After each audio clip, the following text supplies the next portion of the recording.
আসসালামু আলাইকুম দর্শক, সবাই কেমন আছেন? রাশেদাস কুকিং স্টুডিওর আরও একটি নতুন এপিসোড আপনাদের সবাইকে ওয়েলকাম। আজকে যে রেসিপিটি শেয়ার করব, এই রেসিপিটা কিন্তু আমাদের দেশে এখন খুব ভাইরাল, আর অনেকেই হয়তো এরই মধ্যে এই রেসিপিটা ট্রাই করে দেখে ফেলেছেন। তবে যারা ট্রাই করেননি তাদের জন্য আজকের আমার এই রেসিপি।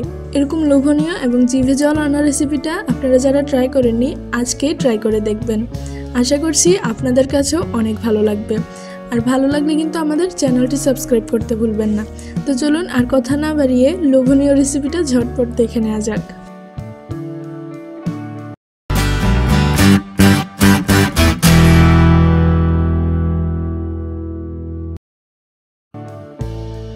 প্রথমেই আমি একটা পাত্রে 3টা শুকনো মরিচ নিয়ে নিলাম।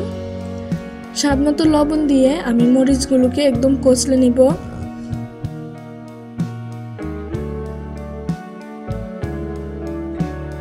এরপর আমি এখানে দিয়ে দিচ্ছি একদম কুচি করে কেটে রাখা পেঁয়াজ, দিয়ে দিচ্ছি কাঁচামরিচ কুচি এবং ধনিয়া পাতা কুচি। আমি পরিমাণটা বললাম না, আপনারা আপনাদের স্বাদ অনুযায়ী বাড়িয়ে কমিয়ে ইচ্ছে মতো দিয়ে দিতে পারেন। এবার পেঁয়াজ মরিচগুলো আমি একসঙ্গে ভালো মতো মাখিয়ে নিচ্ছি আবারও।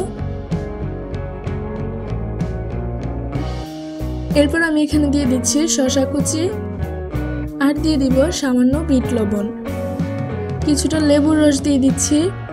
এরপর আমি এখানে দিয়ে দিলাম কিছুটা চিনি আর দিয়ে দিলাম তেঁতুলের কাঠ।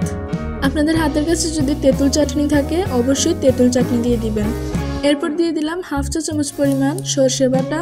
আমি সরষে বাটাটা এখানে কাসুন্দির পরিবর্তে দিয়ে দিলাম, কাসুন্দি থাকলে আপনারা কাসুন্দি দিয়েও করে নিতে পারেন। টমেটো কেচাপ দিয়ে দিলাম কিছুটা।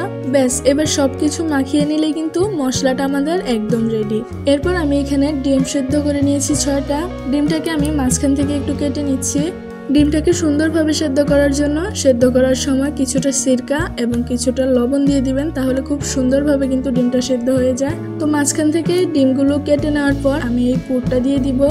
ব্যাস, আর কোনো কিছু করার দরকার নেই, এবার শুধু খাওয়ার পালা। আমি ট্রেতে সাজিয়ে রাখলাম শুধুমাত্র আপনাদের দেখানোর জন্য। না বানালে কিন্তু বুঝবেনই না এই রেসিপিটা কতটা মজার হয়েছে খেতে। অবশ্যই বাসায় আজকেই একবার ট্রাই করে দেখুন।